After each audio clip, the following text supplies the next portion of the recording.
Hello बच्चों। दहली आवृत्ति के बारे में हमने पढ़ा था। अब हम दहली आवृत्ति और उत्सर्जित होने वाले इलेक्ट्रॉन की अधिकतम ऊर्जा के साथ एक ग्राफ बनाते हैं। तो देखो, मैंने यहाँ पर इस वाली एक्स पर ली है इलेक्ट्रॉन की ऊर्जा और इस पर ली है प्रकाश की आवृत्ति। तो देखो, इस पर यहाँ पर मैंने इस वाली लाइन को पीछे हटाया है, इस तरीके से पीछे हटा दिया मैंने। तो यहाँ पर एक बिंदु मुझे -b प्राप्त हो रहा है, इसको अंताखंड कहते हैं। ठीक है, तो ये एक सीधी लाइन आ रही है लगभग इसके साथ में, और ये लाइन ये व्यक्त कर रही है कि जब आवृत्ति का मान एक न्यूनतम मान न्यू नॉट के बराबर हो गया, तभी जो है इलेक्ट्रॉन का पृष्ठ से निकलना शुरू हुआ। उससे पहले कोई इलेक्ट्रॉन पृष्ठ से बाहर नहीं निकल रहा था। तो वह न्यूनतम आवृत्ति जिस पर कि पृष्ठ से इलेक्ट्रॉन बाहर निकलना शुरू हो जाते हैं उसे कहते हैं दहली आवृत्ति। तो ये ग्राफ ये व्यक्त कर रहा है कि इलेक्ट्रॉन पृष्ठ से बाहर तभी निकलेगा जब आपतित प्रकाश की आवृत्ति न्यूनतम आवृत्ति के बराबर हो जाएगी, उससे पहले नहीं। इसके बाद आता है दहली तरंग दैर्ध्य। दहली तरंग दैर्ध्य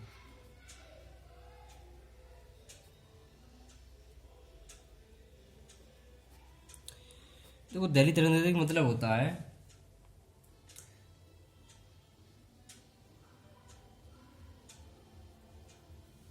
कि किसी धातु के पृष्ठ से इलेक्ट्रॉन तभी उत्सर्जित होंगे जब उस पर आपतित होने वाले प्रकाश की तरंग दैर्ध्य किसी निश्चित तरंग दैर्ध्य के बराबर होगी।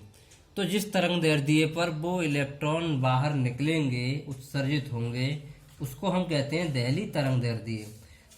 उसकी परिभाषा होती है, सरल भाषा में बताते हैं हम आपको दहली तरंग दैर्ध्य की। हम कह सकते हैं कि यदि किसी धातु पर आपतित प्रकाश की तरंग दैर्ध्य एक निश्चित मान से बड़ी है, यानी कोई भी एक मान हो सकता है, उस निश्चित मान से बड़ी है, तब धातु से प्रकाश इलेक्ट्रॉन उत्सर्जित नहीं होंगे। अर्थात हम इसको इस तरीके से कह सकते हैं कि प्रकाश की उस दीर्घतम तरंग दैर्ध्य को जो उस धातु से प्रकाश इलेक्ट्रॉन उत्सर्जित कराने में सक्षम है, उस धातु की दहली तरंग दैर्ध्य कहलाती है। दोबारा फिर सुने, किसी धातु पर आपतित प्रकाश की तरंग दैर्ध्य एक निश्चित मान से बड़ी है, एक निश्चित मान से क्या है, ज्यादा है, तब धातु से प्रकाश इलेक्ट्रॉन उत्सर्जित नहीं होगा। ठीक है, तो कहना चाहिए कि तरंग दैर्ध्य का वह अधिकतम मान, प्रकाश की तरंग दैर्ध्य का वह अधिकतम मान जो किसी धातु से प्रकाश इलेक्ट्रॉनों का उत्सर्जन करा सके, उसे कहेंगे दहली तरंग दैर्ध्य। परिभाषा लिखते हैं, प्रकाश की उस तरंग दैर्ध्य को, प्रकाश की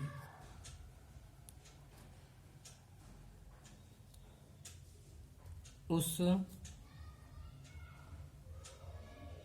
तरंग दैर्ध्य को, जो उस धातु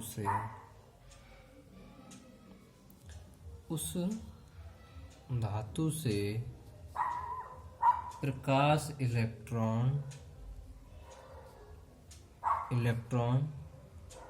उत्सर्जित कराने में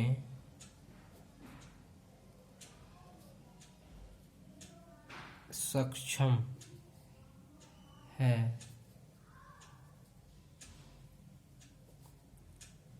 उस धातु की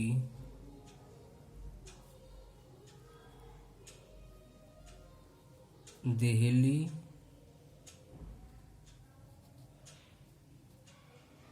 तरंग दैर्ध्य कहलाती है। तो इसके बाद आता है कार्यफलन।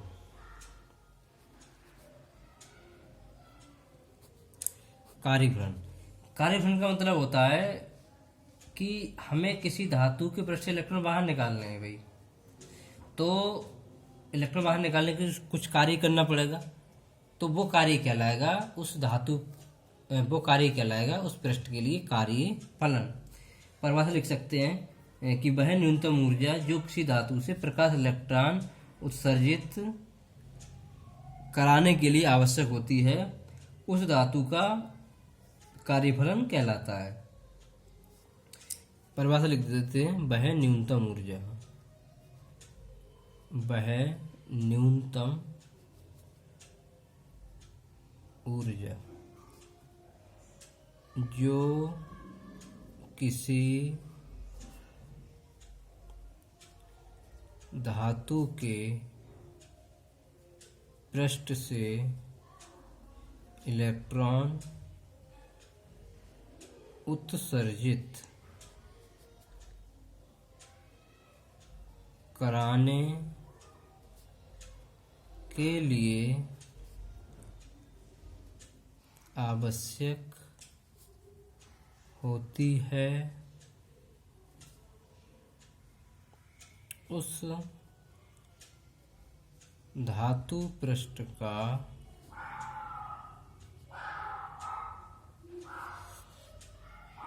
कार्यफलन कहलाता है, कहलाती है। ठीक है, इसके बाद आता है, इसको W से व्यक्त करते हैं। ठीक है, और प्रत्येक धातु के लिए कार्यफलन अलग अलग होगा, वो उस पर डिपेंड करेगा कि उसका पृष्ठ कैसा है, किस धातु का है। प्रकाश विद्युत उत्सर्जन के नियम। प्रकाश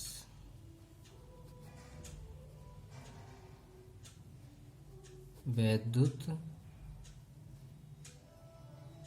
उत्सर्जन के नियम। देखो कुछ नियम है भाई जिनके बारे में बताया था लेनार्ड और मिलिकन ने। लेनार्ड और मिलिकन,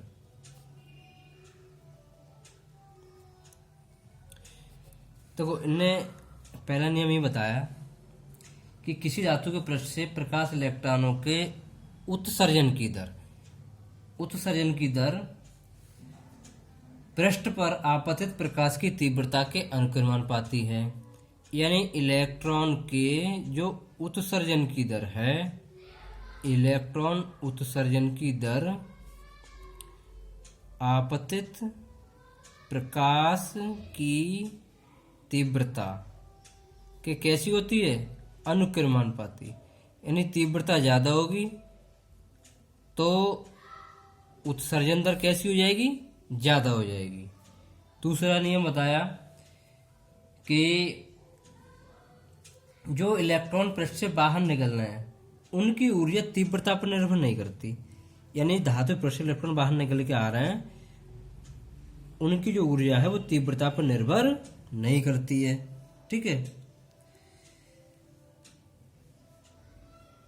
तीसरा ये बताया कि जो इलेक्ट्रॉन है उनकी जो अधिकतम गतिज ऊर्जा है, जो प्रकाश इलेक्ट्रॉन उत्सर्जित हो रहे हैं उनकी जो अधिकतम गतिज ऊर्जा है वो आपतित प्रकाश की आवृत्ति के बढ़ने पर बढ़ जाती है।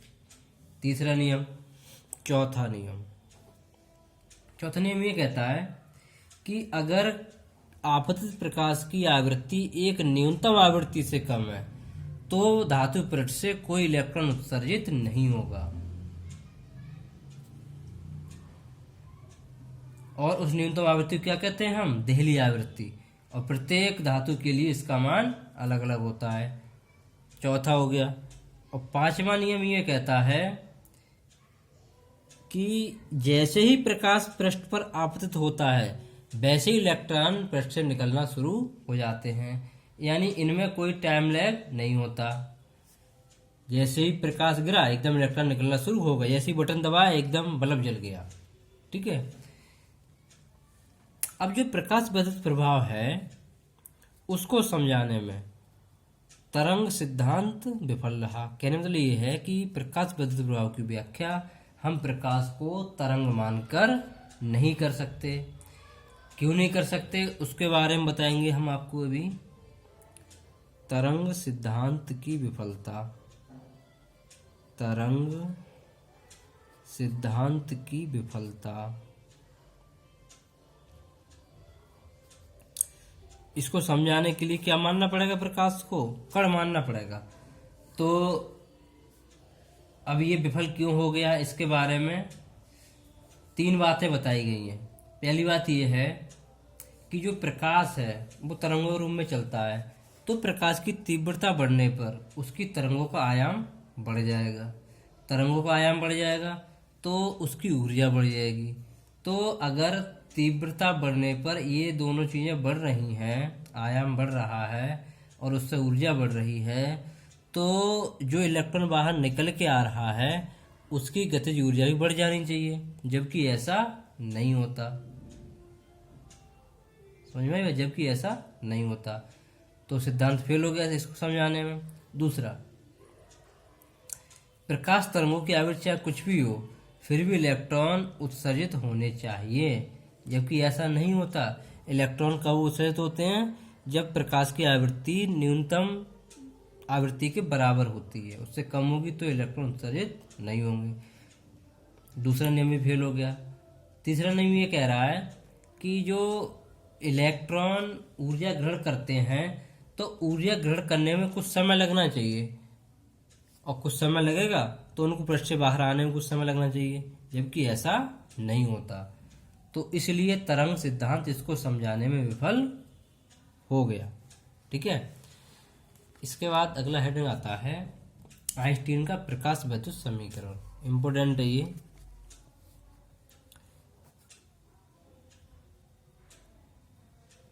आइंस्टीन का प्रकाश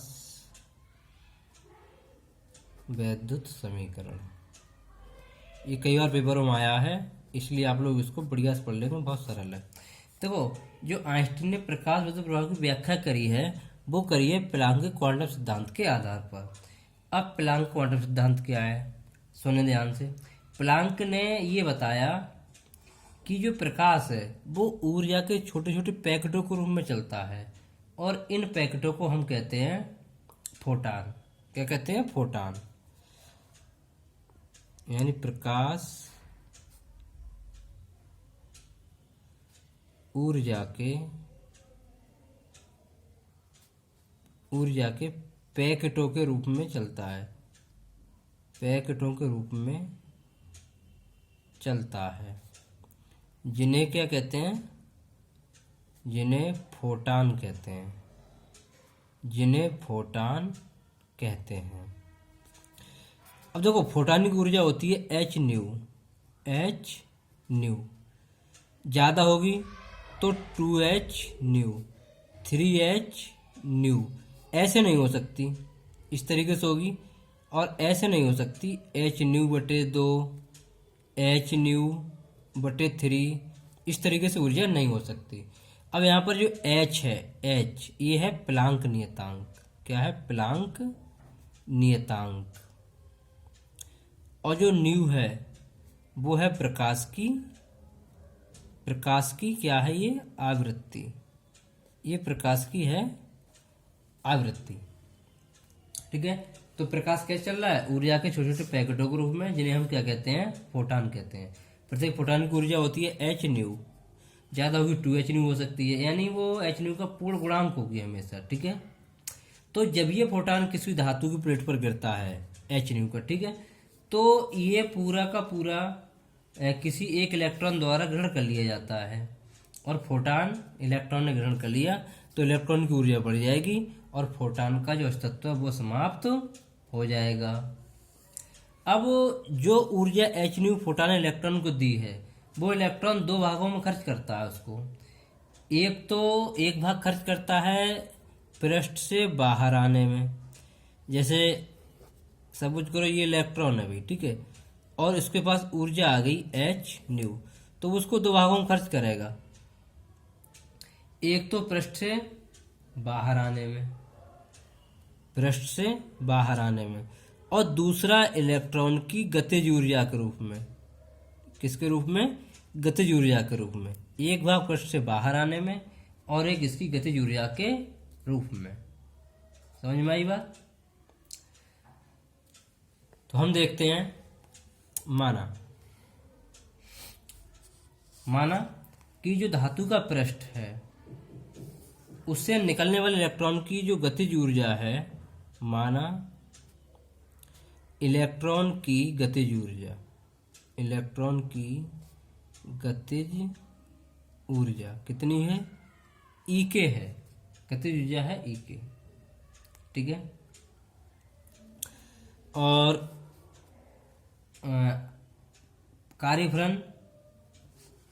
कार्यफलन मान लेते हैं W, तथा कार्यफलन W है।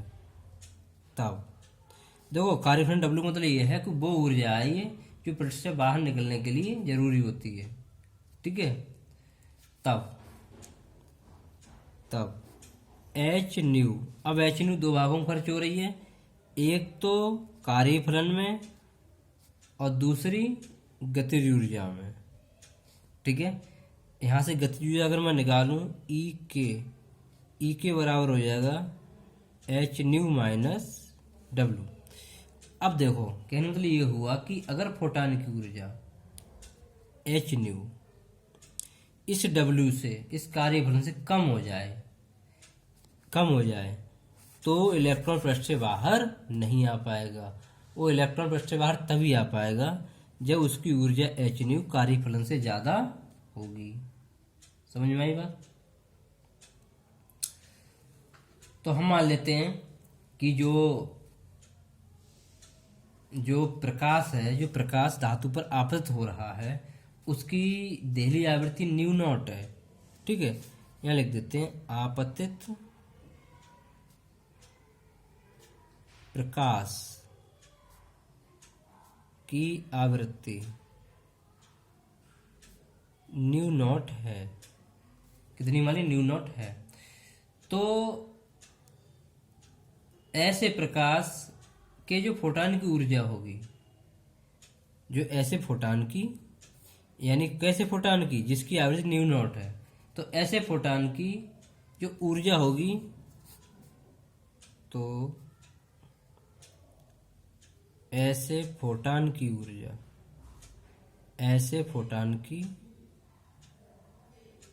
ऊर्जा एच न्यू नॉट इलेक्ट्रॉन को धातु के पृष्ठ से, जिस पर से इलेक्ट्रॉन निकल रहा है, धातु के पृष्ठ से निकालने में ही व्यय हो जाएगी। कहने मतलब ये है कि एच न्यू नॉट जो ऊर्जा है, वो ऊर्जा इलेक्ट्रॉन को पृष्ठ से बाहर निकालने में खर्च हो जाएगी। अर्थात ये वाली ऊर्जा कार्यफलन के बराबर होगी। तब W बराबर हो जाएगा एच न्यू नॉट। तो वो हम यहाँ लगा देते हैं W की जगह पर।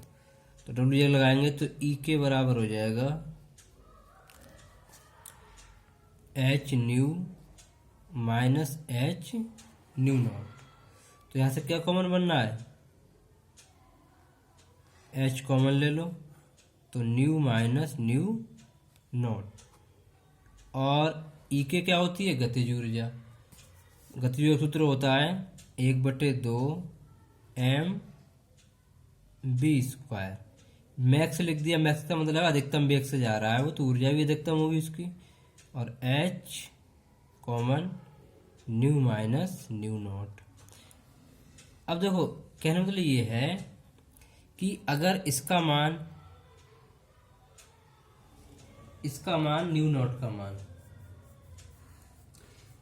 इसके मान से कम हो जाए, यानी न्यू नॉट का मान न्यू के मान से कम हो जाए, तो यहाँ पर ये वाला स्टेप माइनस का हो जाएगा। अगर ये वाला मान न्यू नॉट इससे ज़्यादा हो जाए तो ये माइनस का स्टेप हो जाएगा। तो कहने मतलब ये होगा इलेक्ट्रॉन पृष्ठ से बाहर नहीं आ पाएगा। तो पृष्ठ से बाहर आने के लिए उसकी आवृत्ति कम से कम देहली आवृत्ति के बराबर होनी चाहिए, तभी पृष्ठ से बाहर वो आ पाएगा, अदरवाइज पृष्ठ से बाहर नहीं आ पाएगा। तो ये आप लोग इसको बढ़िया से याद कर लेंगे। ओके।